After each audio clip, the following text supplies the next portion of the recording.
Bonjour à tous.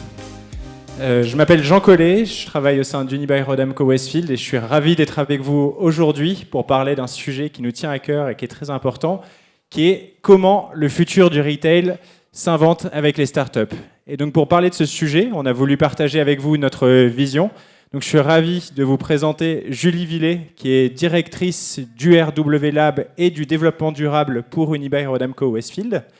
Mais pour parler de ce sujet, il nous semblait aussi important de pouvoir dialoguer avec une start-up. Et à ce titre, je suis ravi d'inviter et de présenter également Scarlett Chavigné, qui est cofondatrice de Marlette avec sa sœur Margot. Donc, bienvenue à toutes les deux. Ce que je vous propose, est-ce que vous pouvez nous présenter en quelques mots, en quelques phrases, Unibail-Rodamco-Westfield et Marlette? Merci. Alors, quelques mots à propos d'Unibail-Rodamco-Westfield. Unibail-Rodamco-Westfield, c'est le leader mondial de destination de shopping. Donc pour les Parisiens dans la salle, peut-être que le Forum des Halles, c'est une destination que vous connaissez, le Vélizy 2, Parly 2, Rosny 2 aussi. Donc ça, c'est en région parisienne. Je ne vais pas faire la liste complète. On est une société mondiale, donc on a aujourd'hui 97 centres de shopping. On est présent dans 13 pays, en Europe continentale, au Royaume-Uni et aux US. Et on a aussi une activité de bureau, mais dont on parlera un peu moins aujourd'hui. Notre conviction, c'est que finalement, ce qui compte, c'est être ensemble, que c'est fondamental pour notre ADN d'humain, et que le retail, c'est beaucoup être ensemble et beaucoup d'humanité. Et c'est pour ça qu'on était content d'accueillir Marlette et de pouvoir partager une histoire commune avec vous. Donc je suis Scarlett, la cofondatrice de Marlette. Marlette, c'est une marque de préparation pour gâteaux bio. On distribue nos produits dans 300 points de vente aujourd'hui et on a décidé depuis 4 ans d'ouvrir nos propres points de vente, donc nos propres boutiques à travers un réseau de coffee shop dans lequel tout ce que vous dégustez chez nous, vous le pouvez repartir chez vous avec la recette et le cuisiner maison. Et on est ouvert depuis 1 an maintenant, notre première boutique chez Unibail à Parly 2. Merci. Donc on va rentrer tout de suite dans le vif du sujet. On parle dans la Madi Keynote du monde en 2084. La première question qu'on pourrait être légitime à se poser, beaucoup se la posent, c'est est-ce qu'il y aura encore des magasins en 2084 ? On aurait été curieux d'avoir votre avis. Est-ce que selon vous, le e-commerce va prendre toute la part du retail ou est-ce qu'il y a encore de la place même jusqu'en 2084 pour des magasins physiques? Et si oui, pourquoi? Alors, pour Unibail-Rodamco-Westfield, la réponse c'est il n'y a pas d'un côté le physique et de l'autre côté le digital. Il n'y a pas d'un côté le commerce physique qui va se faire manger par le online, mais c'est bien un temps de convergence, un temps en fait de rencontre du meilleur des deux mondes. Et ce qu'on observe finalement, c'est que le magasin physique, il est influencé bien sûr par le digital, puisque ce qui se passe dans un magasin physique, quand il y a un consommateur qui rentre, dans 70% des cas, il dit avoir été influencé par un impact digital avant, que ce soit sur ses réseaux sociaux ou un autre mode d'interaction digitale. Et ce qu'on voit aussi, c'est que les players du digital, donc ces marques qui sont nées online, finalement, elles viennent au magasin physique pour pouvoir trouver un lien de contact, un point de contact, une expérience avec ces consommateurs qui est différente. Donc en fait, on est bien à un moment de convergence et de rencontre de ces deux mondes. Et c'est notre conviction, il n'y a pas brick et bit, il y a le new retail, et ça, c'est pas moi qui le dis, c'est Jack Ma, c'est Alibaba, donc ça me conforte dans l'idée qu'on n'a pas complètement tort. C'est bien la convergence des deux mondes. Et nous, ce qu'on dit chez Unibail, c'est que finalement, ce qui compte, c'est l'expérience qu'on va être capable de délivrer, qu'elle soit sublimée par le digital peut-être, mais en fin de compte, ça va être une question d'expérience et d'humanité. Et donc, il y a bien évidemment la place pour les magasins physiques en 2084. Excellent. Est-ce que, Scarlett, tu veux nous parler un petit peu de votre expérience? Pourquoi est-ce que vous avez misé à un certain moment donné sur le magasin physique, là où peut-être beaucoup miseraient avant tout sur le développer un site e-commerce? Quand on a développé Marlette, on pensait pas du tout ouvrir nos propres points de vente, on pensait juste vendre nos produits dans toutes les boutiques type grands magasins, épicerie fine, etc. Et très rapidement, on s'est aperçu que notre produit avait besoin d'une vraie découverte par le consommateur. On avait besoin de faire goûter aux clients. Sans cette expérience, les gens ont un petit peu peur de la préparation pour gâteaux, surtout en France, où on cuisine beaucoup nous-mêmes.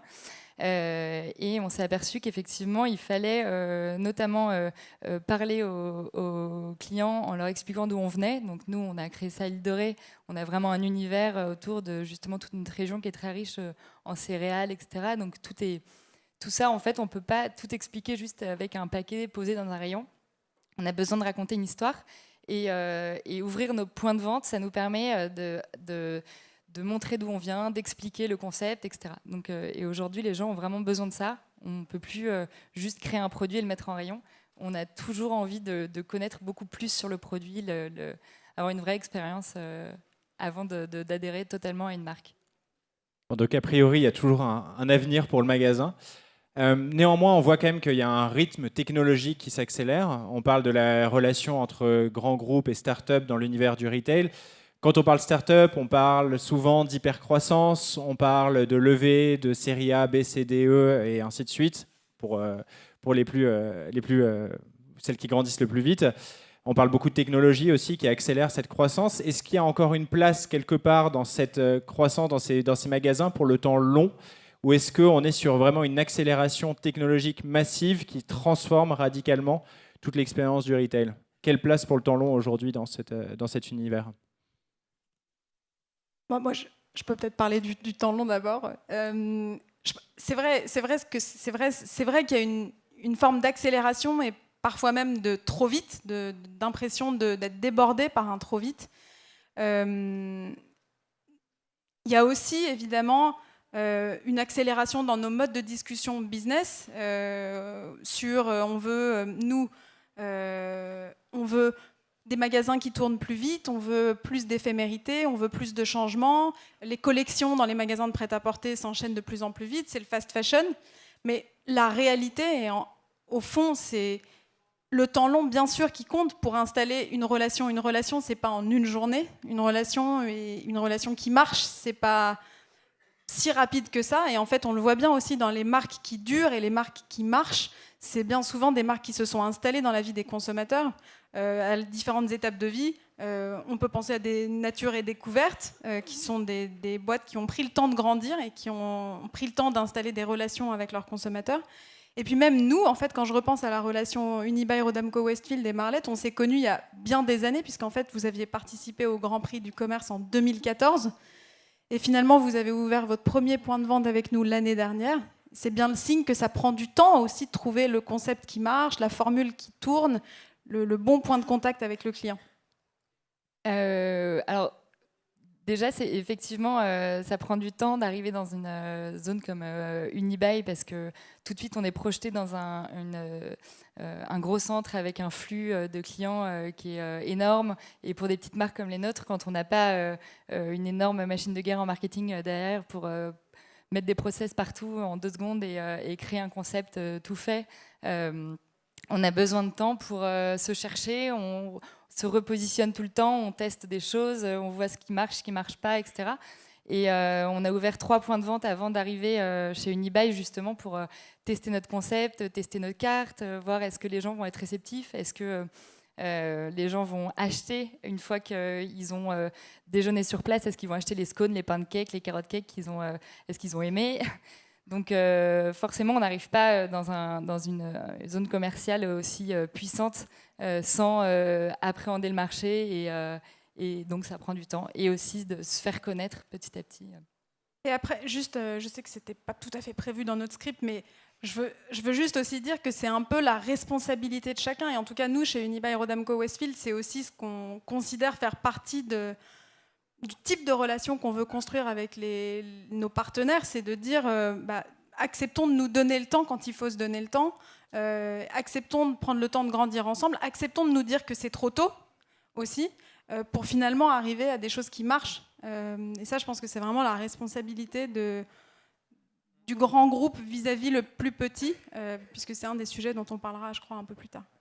Donc temps long, a priori, oui, et qui en fait est un peu le temps du consommateur, quand je vous écoute aussi, qui est le temps de tester un produit, de tester un merchandising, de tester différentes solutions et d'avoir des retours utilisateurs et de s'assurer qu'on a un produit, mais aussi une histoire de marque qui est la plus cohérente, la plus consistante possible.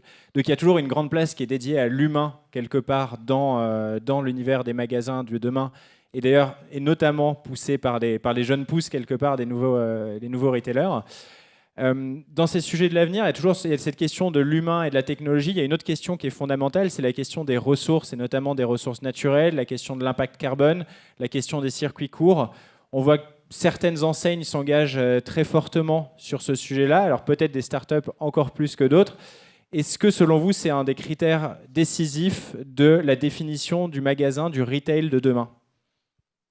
Comment est-ce qu'on s'adapte ? Aujourd'hui, je pense qu'aucune entreprise qui se crée peut oublier un de ces facteurs. Ça paraît aberrant de créer une entreprise qui n'ait pas des valeurs autour de l'environnement ou du mieux consommer, moins dépenser, etc. Et nous, il y a 9 ans, quand on a lancé Marlette, on a beaucoup de gens autour de nous qui nous disaient « laissez tomber le bio, ça coûte trop cher, vous ne faites pas de marge ». On s'en fiche, les gens s'y intéressent pas, etc. Et aujourd'hui, ces mêmes personnes-là nous disent justement qu'on met pas assez le bio en avant, qu'on devrait le mettre encore plus. Donc au final, c'est que toutes ces valeurs qui nous étaient très chères au niveau environnemental et même pour le mieux manger, etc., deviennent complètement indispensables à la création d'une entreprise aujourd'hui. Et tant mieux. Et c'est vrai que même au sein d'Unibail, vous êtes de plus en plus sensible à ça. Et ça veut dire que justement, au-delà de ces toutes petites entreprises qui se créent, même maintenant, les grands groupes s'y intéressent de plus en plus. Je pense que c'est évidemment vrai. Et c'est la réalité d'une génération, en fait. Parce qu'on a... Partout où qu'on regarde, en regardant même le classement des enseignes préférées des Français, il me semble que c'était Grand Frais qui était en tête, donc c'est pas complètement un hasard. Même quand on regarde après des études qui parlent du comportement des consommateurs et de leurs attentes, il me semble qu'il y a Deloitte qui a publié une super étude l'année dernière à propos du comportement des millennials, où en fait ils disent, mais finalement... Pour moi, consommateur, l'engagement sociétal et social et environnemental d'une marque, ça compte autant que sa performance financière dans ma préférence pour cette marque. Donc ça veut dire quelque chose quand il y a 80% des millennials qui disent que pour eux, c'est aussi important que la performance financière. Je pense que tout à chacun est concerné par ce sujet-là. Et nous, la manière dont on le prend, grand groupe, c'est de dire il faut qu'on s'engage. En fait, il y a plus vraiment le choix, et surtout c'est un sentiment de pouvoir contribuer positivement, parce qu'on a les moyens de le faire, à un impact plus positif. Chez Unibail-Rodamco-Westfield, c'est un sujet qui me concerne personnellement, puisque je suis en charge aussi du développement durable, comme tu l'as rappelé, Jean. On a un programme qui s'appelle Better Places 2030, dans lequel on vise à réduire notre impact carbone, dans lequel on a une forte politique d'engagement environnemental et un engagement social. Et ce qu'on cherche à promouvoir de plus en plus, c'est effectivement l'idée d'une offre plus responsable, plus durable, pour pouvoir permettre de proposer ce choix-là à nos consommateurs et aux gens qui viennent nous voir. Et aussi parce qu'on pense que c'est la seule manière, finalement, de durablement créer de la croissance. Donc je suis tout à fait d'accord, et je suis ravie de voir que Marlette se porte bien à parler d'eux, puisque c'est non seulement le choix qui est bon pour la planète, le choix qui est le meilleur pour les consommateurs, et c'est la réussite commune. Donc c'est...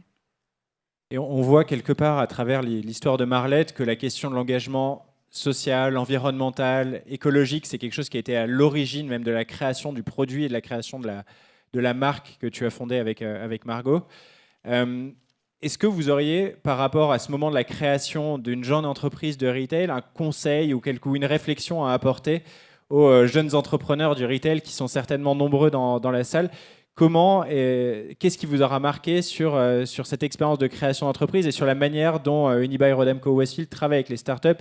Qu'est-ce qui fait finalement la différence entre, je ne vais pas dire une bonne et une mauvaise startup, mais entre une startup dont on a envie de la faire venir chez nous, dont on se dit qu'elle représente 2084, et une belle startup ? Ça sort du script aussi, je sais. Alors... je pense sur la question de la collaboration Unibail-Rodamco-Westfield et startups, il y a deux choses qui sont simples. C'est d'un côté, on en a besoin, parce qu'en fait, clairement, on ne va pas trouver tout seul, aussi talentueux sommes-nous, les meilleures solutions face à tous les challenges, toutes les demandes qu'on rencontre. Et donc notre conviction, c'est qu'il faut aller chercher dehors, il faut aller trouver les bons partenaires, trouver les gens qui ont les meilleures idées finalement, et que notre force, ça va être de réunir les meilleurs autour de la table pour trouver des solutions. Donc c'est un besoin. 2, c'est une opportunité fantastique, parce que quand on voit des concepts simples, beaux et super efficaces comme celui de Marlette, en fait c'est juste trop bête de s'en priver. Et puis après, j'ai envie de dire, à nous d'être organisés en tant que grand groupe pour pouvoir permettre ces rencontres-là. Alors, chez Unibail-Rodamco-Westfield, il y a 2 boulevards ou 2 chemins pour nous trouver. C'est d'un côté le Grand Prix du commerce, qui est la voie par laquelle on s'était rencontrés. Et il y a l'autre voie qui est URW Link, qui est notre plateforme d'open innovation, qui avait été créée en 2015 comme un accélérateur pour start-up, qui a un peu muté et fait son propre pivot vers une plateforme d'open innovation. Donc, charge à nous, grand groupe, d'organiser au mieux ces rencontres. Et j'espère qu'on s'est comporté de la meilleure manière pour vous accompagner et qu'on a su s'adapter en termes de rythme, de flexibilité aussi à des besoins d'une boîte comme Marlette. Tout à fait.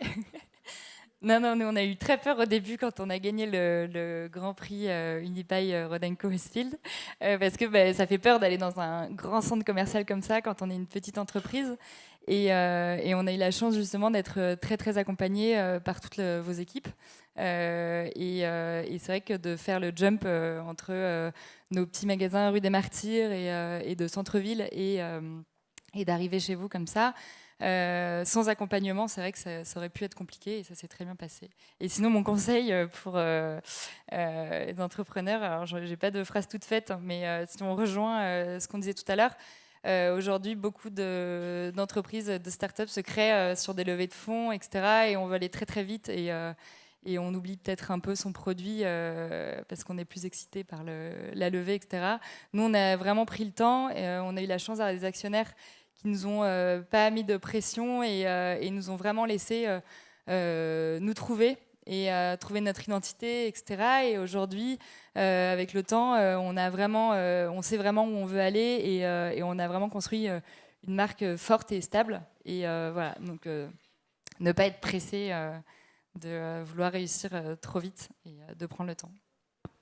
Alors, vos 2 réponses évoquent une opportunité, en tout cas une rencontre qui a eu lieu entre Marlette et Unibail-Rodamco-Westfield à un moment donné, qui est le Grand Prix Commerce Unibail-Rodamco-Westfield, dont on a clos la 12e édition, donc il y a un engagement sur un temps très long pour un grand groupe sur sa relation avec les startups l'année dernière.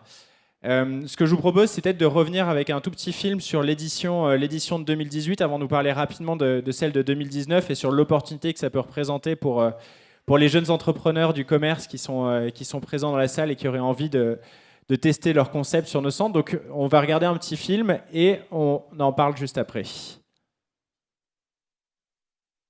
Normalement, ça doit se lancer tout de suite.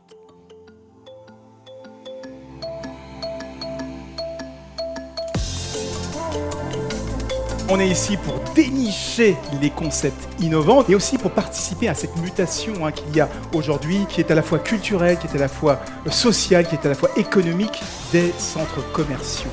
C'est le rôle d'Unibail-Rodamco-Westfield d'aider à détecter les talents de demain et à aider les jeunes entrepreneurs à accomplir leurs rêves et à accélérer leur développement. Vous le savez, nous sommes très attachés chez Unibail-Rodamco-Westfield à la promotion du commerce, à la promotion des entrepreneurs, à encourager les nouveaux concepts, les nouvelles idées. Le dynamisme du commerce ne pourra s'installer finalement de façon solide qu'avec l'innovation. Et donc c'est bien toute la substance de ce qu'on a vu aujourd'hui, c'est de l'innovation. C'est de la montée en gamme. Il y a eu des projets sur lesquels on a eu des coups de cœur d'entrepreneurs, et il y a eu des projets sur lesquels on a eu des coups de cœur de concept. Et évidemment, le concept ne va pas sans l'entrepreneur et l'entrepreneur ne va pas sans le concept, mais c'est vraiment la somme des deux. Donc on a 3 restaurations nouvelles qui sont intéressantes, avec chaque fois des personnages qui sont très différents, que ce soit celui qui rêve l'Amérique, ceux qui veulent faire découvrir l'Afrique, que ce soit finalement celui qui a décidé qu'en France, on rentrerait le monde du poisson. Les raffineurs. BMK, Paris Bamako. Teddy's Barbecue. Merci.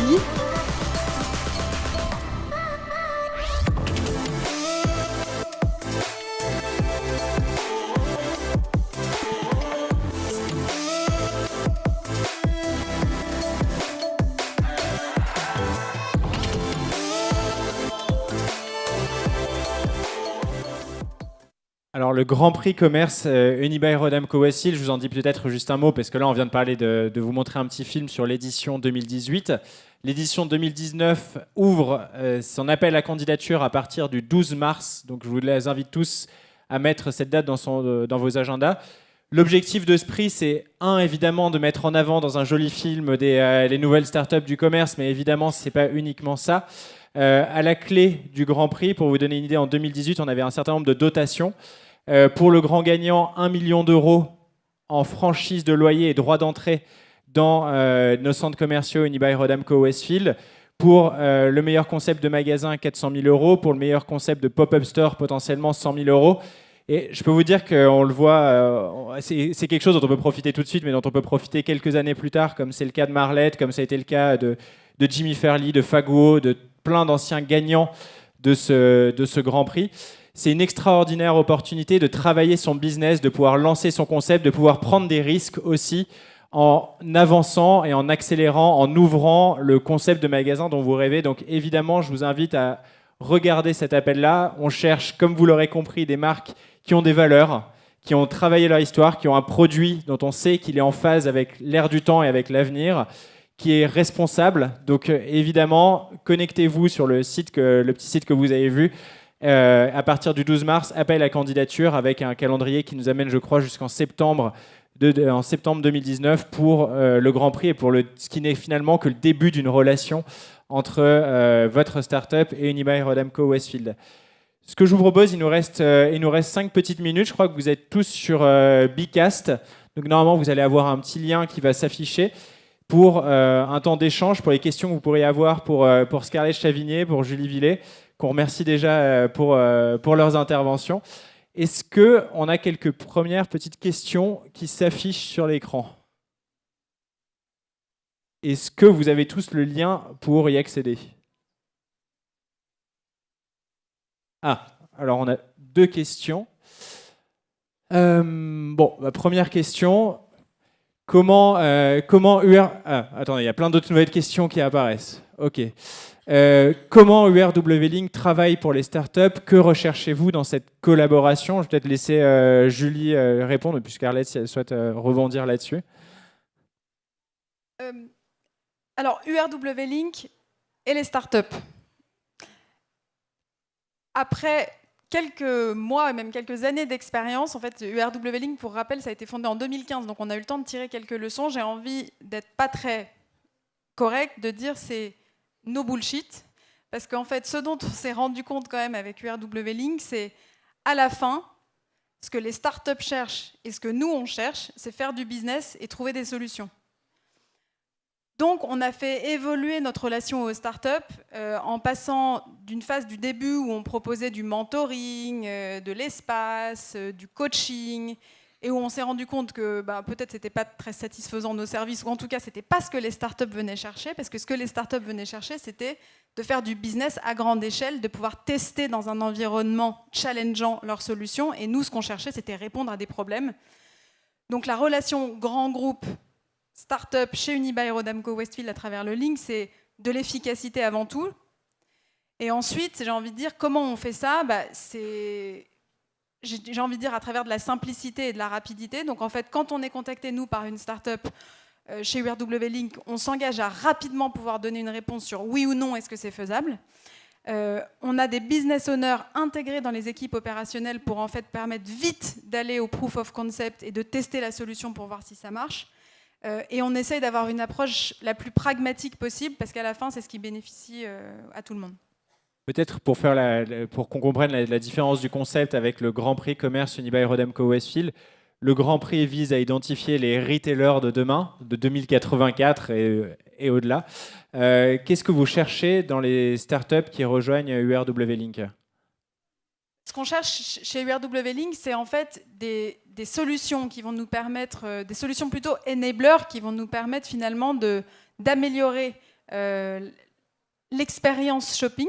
Donc ça peut être de la retail tech, ça peut être des solutions qui nous permettent de faciliter l'accès ou l'expérience dans les parkings, mais ça peut aussi être des solutions en fait, qui nous permettent d'avoir une proposition de valeur plus durable. Donc par exemple, on a fait un partenariat avec Too Good To Go qui était sur la Visionary Stage il y a quelques minutes pour limiter le gaspillage alimentaire dans nos malls. Donc en fait, ce qu'on dit, c'est on croit dans la même chose, donc rassemblons-nous pour faire en sorte que le plus d'usagers possible utilisent cette solution.